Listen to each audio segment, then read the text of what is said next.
So we are going to discuss the power control in two aspects, which is downlink and uplink. So downlink power distributions that it is shown in this page, and by default all of the channels are using fixed allocation. This is the default setting of downlink power control, where reference signal is going to have a fixed power. So is the PSS and SSS, the physical broadcast channel, which is carrying the MIB, PCFICH, PDCCH, which is carrying the message for common for public user, and also the PDSCH, which are carrying the messages for common user. So they are all using the fixed power offset by default. They are alternative for three types of channels, which is PHICH or PDCCH when it is carrying the scheduling message of dedicated user, and the PDSCH, which is carrying the data for dedicated user. In this scenario, the three channels here, there is an option where we can actually turn on the dynamic power adjustment for the three channels to be used in this occasion. So this is the power setting of the cell specific reference signal, which is fixed by default. So before understanding the power of the reference signal, we have to understand the concept of EPRE, which is the energy per resource element. So this is resource element means one subcarrier, which is the frequency domain. So one subcarrier which lasts for one symbol time. That is the concept of resource element. So the energy per resource element means the energy per one little box here. And EPRE equals to the total transmit power divided by the total number of subcarrier. That is the concept of EPRE. So we all know that the reference signal is being transmitted at the particular predefined resource element. So the power of each resource element, which is the EPRE, is going to affect the power of reference signal.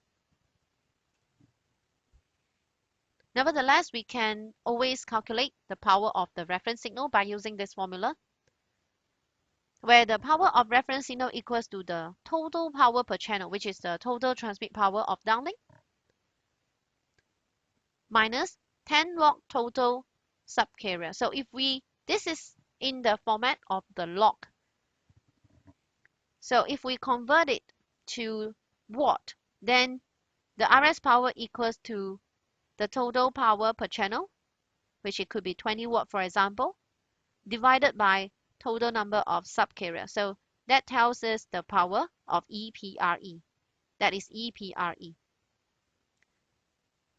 Nevertheless, for RS power, it is not 100% equals to EPRE only, where RS power equals to EPRE plus 10 log PB plus 1. So the value, the parameters of PB is called power boosting parameter. We can see that there are four options of the PB, which it could be 0 or 1 or 2 or 3. The PB value represent different boosting factor depending on the antenna configuration. If it is CISO, means there is only one antenna port, then this is the boosting factor. If we are having MIMO, then the boosting factor is different according to the PB setting. So the PB factor is going to be substituted in here.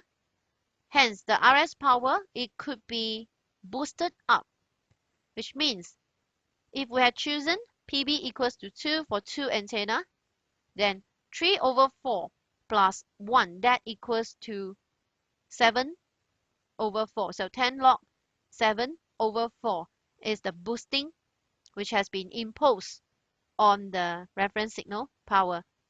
So this additional power, they are all compensated from the other reference, from the other RE which is not with reference signal. So the RE, which is without reference signal, are going to contribute the power, some of the power to reference signal in order to achieve the power boosting effect. And this is just the normal, a general calculation value according to 10 bandwidth, 10 megabit, 10 megahertz of the bandwidth, 15 or 20, which is going to affect the number of subcarrier here and the PB setting. So the result is shown in this table. That is all calculated by using this formula. So you have seen the formula for reference signal power. Now for most of the downlink channels, we are using fixed power, where the power of the, for example, synchronization signals equals to the reference signal power plus the synchronization signal power offset. And that's the same for PBCH, where the power of the physical broadcast channel equals to the RS power plus offset. And that's the same for PCFICH. As for PDCCH and PDSCH, so we have seen earlier that if the PDCCH and PDSCH, they are used to carry the common control information or common data for public user, which include RAG response, RA response, paging, or SIP indicator. So these messages are all to be decoded by all users, including the users in idle mode. So when the PDCCH and PDSCH are used to carry this, then the power of these channels are fixed. So you're seeing all of the channels, all of the downlink channels, which are using fixed power allocation. Now we should have a look on the dynamic power allocation. Start from the next slide. The first downlink channel with dynamic power allocation algorithm is the PHICH channel. So PHICH is a channel which carry downlink HARQ feedback for the user.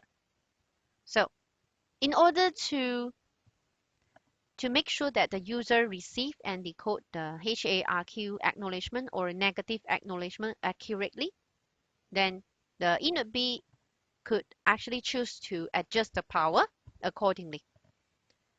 So eNodeB receive the CQI reports, which is sent by the user periodically.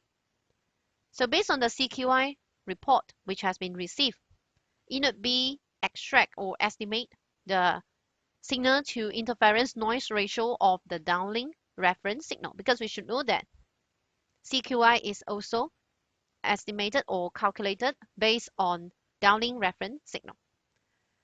So once the eNodeB estimate the downlink SINR of the user, then it's going to be compared with the target SINR of the reference signal.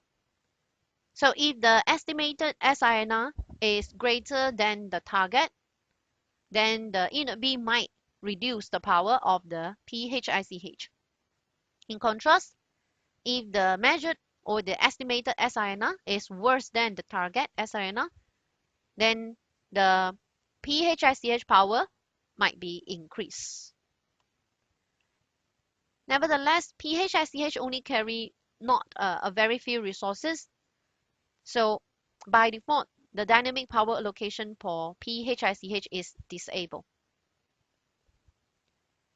What about the PDCCH, which is carrying the dedicated information? So the PDCCH is now carrying control information for just a dedicated user. Then, if we choose to turn on the dynamic power control switch, then the eNodeB measured the block error rate of the user and compare it with the target block error rate. If the measured block error rate is lower than the target, hence the user, the eNodeB, will decrease the power. In contrast, if the measured block error rate is greater than the target block error rate, then the power of the PDCCH, it will be increased. And that is Similar for PD-SCH power adjustment. So for PD-SCH, there are two types of the PD-SCH, which is type A and type B. So the PD-SCH of type B, which is indicated by blue color, that is the PD-SCH where at that particular symbol time there is the transmission of reference signal. So that is type B PD-SCH. Type A PD-SCH means the PD-SCH which is transmitted at the particular symbol time without reference signal transmission. That is type A. So by right, the power of PD-SCH equals to rho A or rho B plus the reference signal power. So if the fixed power allocation of PD-SCH is used, then the rho A and rho B are fixed. But if we are using dynamic power adjustment of PD-SCH, then the rho A and rho B will be adjusted based on the algorithm, which is shown in this page. So PD-SCH is used to carry data for the user, where each data it is with a preset QoS requirement, which include the guaranteed bit rate and the aggregated maximum bit rate. So the QoS requirement is going to determine the transport block size, which is going to be carried by the PD-SCH. For each different transport block size, the bigger of the size, then the higher of the target CQI, which is required for the user to decode. So the transport block size determines the target CQI, and that will be used as a benchmark. So this is all done by the eNodeB in order to set a target CQI. At the same time, the eNodeB receives the CQI which is reported by the user, and the reported CQI will be used to estimate the downlink SINR. So the SINR and the CQI target, they are all related, where SINR is related to the CQI. So the measured downlink quality is going to be compared with the target downlink quality. And the algorithm is called PO-PD-SCH estimate algorithm. So based on the algorithm, if the measured downlink quality is worse than the target, then the PO-PD-SCH is going to be increased. So the PO-PD-SCH is going to be increased, that will be mapped to rho A, which is shown in the page. According to 3GPP, rho A is a set of a discrete value, which the range of rho A has been defined to -6 or -4.77 or -3 or -1.77 or 0 or 1 or 2 or 3. So the rho A value has been preset.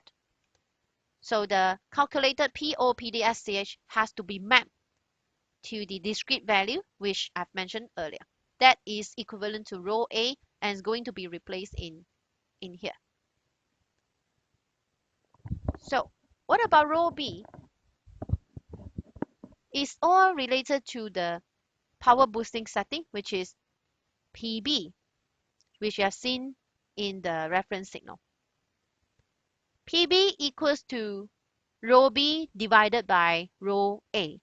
So if we have set the value of PB, and the algorithm has actually provided us rho A, then we can calculate rho B according to the formula where PB equals to rho B divided by rho A. So that is how the downlink channels are having a fixed power allocation, or some of the channels are having a dynamic power adjustment.